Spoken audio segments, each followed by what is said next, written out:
Bravo Charlotte, tu viens de gagner dans la catégorie participation citoyenne. Comment tu te sens là? Je suis un peu fébrile et nerveuse parce que je m'attendais pas du tout à ça.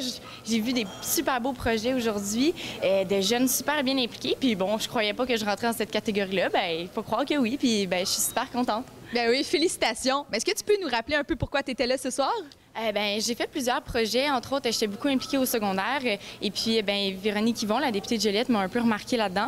Puis c'est elle qui m'a un peu donné la fibre pour l'implication politique. Ensuite, j'ai été beaucoup encouragée par mes profs d'histoire. Puis depuis, je suis beaucoup impliquée dans un parti auprès des jeunes.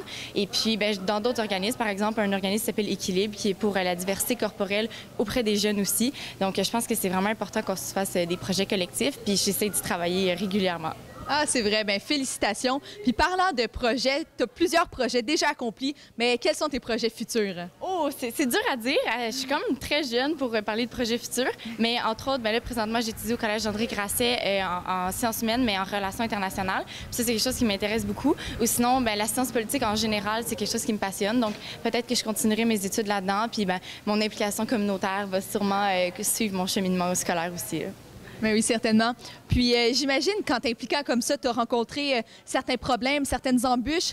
Qu'est-ce que tu peux dire aux gens qui veulent s'impliquer comme toi tu le fais, mais qui n'osent pas ou qui ont peur de le faire? C'est sûr que d'avoir une idée puis de passer à l'étape de la faire, c'est quelque chose de gros. Par exemple, on a parlé dans mon vidéo que j'ai créé un club souverainiste au Collège André Grasset. En fait, c'est parce que je trouvais que les jeunes ne parlaient pas assez de politique quand je suis arrivée au cégep. Et moi, j'attendais que ça, de finir mon secondaire pour parler de politique au cégep.